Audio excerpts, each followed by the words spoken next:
This is The Atlantis Stone by me, Nick Thacker, read by my friend with a much better voice, Mike Vendetti.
Chapter 18. Volskaya took over Karn's post and scanned the area with the military binoculars. Becca and Karn were an ominous pair, both large, hulking men wearing all black clothing and body armor. Becca's rifle was swung over his shoulder while Karn held his loosely at his side. As they neared the gates, the two guards ran over and barked a halt order in Arabic, the chain-link fence the only barrier between them. Becca spoke in English. One of the men inside the fence, clearly understanding, came closer. Volskaya and his two captives couldn't hear the exchange, but eventually the two guards relaxed and the gates swung inward. Agent Becca entered and followed the two guards toward the main facility, but Karn held back, just inside the gate. He withdrew a small object from his shirt pocket and fastened it on the gate's locking mechanism. Satisfied, he stepped away and turned to follow Becca. Volskaya watched the entire scene unfold, zooming out a bit with the binoculars to capture the whole panorama. No more than 5 seconds passed before Becca sprang into action. Drawing his pistol, he dropped to one knee and fired 2 shots in rapid succession. Both guards crumpled and fell, gaping holes smoking in the backs of their heads. Volskaya smiled. So far, so good. Becca's shots were more to draw attention than to eliminate the guards.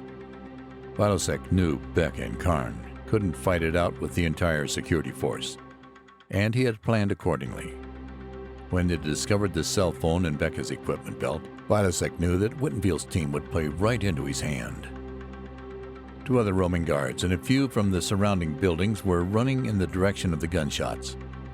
Too far to get an accurate shot, Becca retreated about 20 paces back toward the gate, while Karn covered him.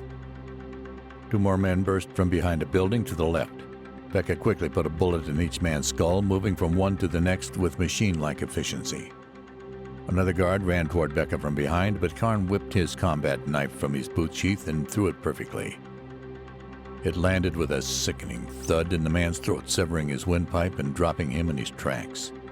He pawed helplessly at the knife, but lost consciousness before he could pull it out. Finally, the rest of the guards in the complex were running toward the chaos near the main gate.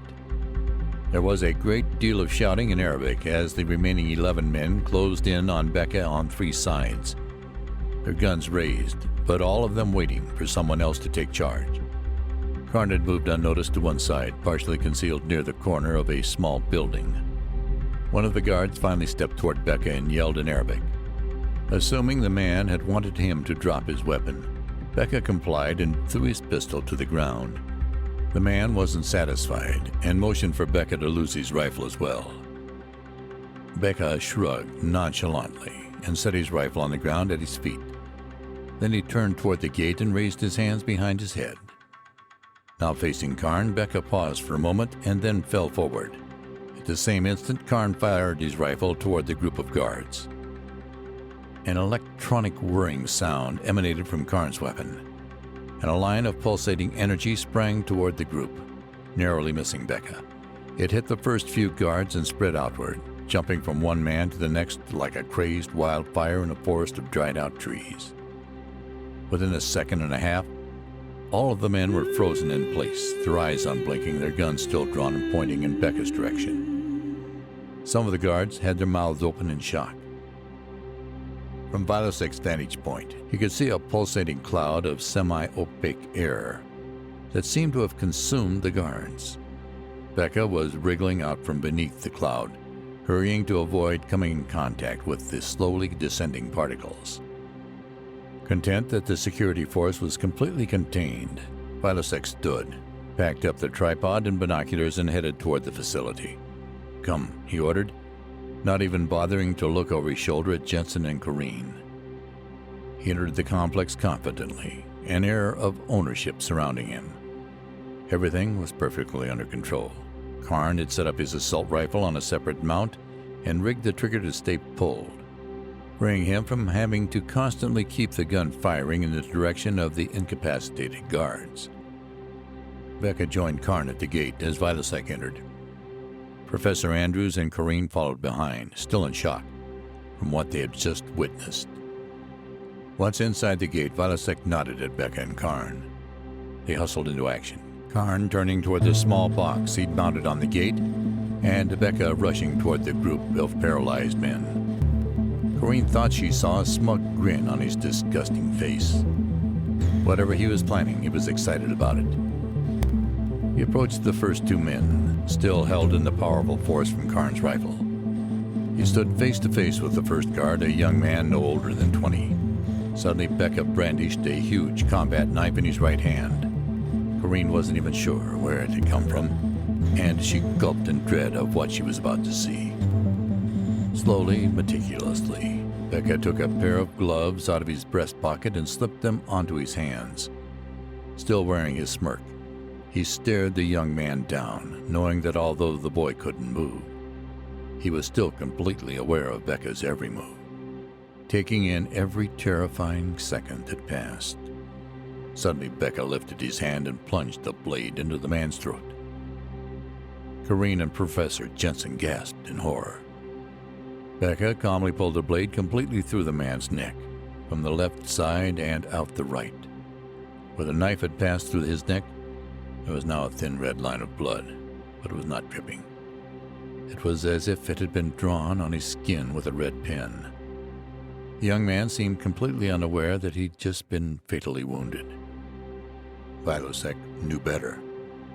The testing on this new weaponized form of the crystal had been nothing short of astonishing. It had taken them a while to develop a sort of antidote for the paralysis, something that could be effectively woven into a protective cloth. But Vilosek's scientists had found that a simple pair of gloves made of the infused cloth offered the best freedom and maneuverability when handling the paralysis victims. The live subjects in the lab hadn't even flinched when pricked, prodded, and even hit with different objects, but complained of feeling sick and weak once the effects wore off.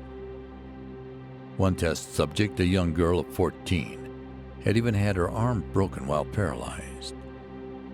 When they released her, she had shrieked in terror and pain, crumpling to the ground and clutching her arm. She began convulsing uncontrollably on the floor while Vilosek and a few of his scientists jotted down notes from the other side of the glass. So Vilosek knew these guards would also feel pain. That's why he'd hired Vladimir Becca. He'd never met any man who killed with such swiftness, such ease. Becca was without remorse. He would do anything for the right price. He eliminated Vilosek's enemies and followed orders as well. He scrutinized each target carefully, then he eliminated them with brutal efficiency. But sometimes, like now, he was more cavalier and creative. All the better, Vilosek thought. The plan was to sabotage the base, kill the guards, and leave the mess for Wittenfield's team to explain to the Egyptian government. Although Madhu Yabari had arranged for the gate to be opened, Karn had thought it better to destroy the gate and to make it look like an assault by Wittenfield's force. The charge Karn had set on the gate would go off any minute now, lending another layer of authenticity to the ruse. Meanwhile, Karn and Becca had reached the middle of the group of 11 remaining men, stopping at the last. The man stood frozen in place, a deep scowl on his face. An insignia on his shoulder patch indicated he was some sort of officer. Karn motioned for Becca to wait and turned toward the boss. "Care to finish things off?" he asked, offering a knife to Vilasek. Vilasek smiled. "You know I don't like to get my hands dirty, gentlemen." Ignoring the bloody knife in Karn's outstretched hand, he drew the pistol Karn had given him. He shot the guard twice. The shots were aimed carefully, one through the neck, just left of the jugular, and one through the right kidney. Neither wound by itself would necessarily be fatal, but taken together, they were too much. He would bleed out slowly, in agony. Vilasek sighed, almost pained that it had to be this way. He knew the men were innocent, but he also knew that there was a larger game to be played here. Much larger. Their mission hadn't changed. He needed to get that crystal. He also needed to recover Cole Reed. After all the tests they'd done, Reed was their only fully successful case. He gave the pistol back to Karn and motioned for the others to follow, careful not to get too close to the clouds surrounding the guards. They walked the rest of the way to the entrance of the Great Pyramid in silence. And as they climbed the stones below the entrance, Karn's charge destroyed the gate behind them with a loud crack. Vilasek paused in front of the opening leading to the descending passage of the Great Pyramid of Giza. He took out his phone and dialed Madhu's number,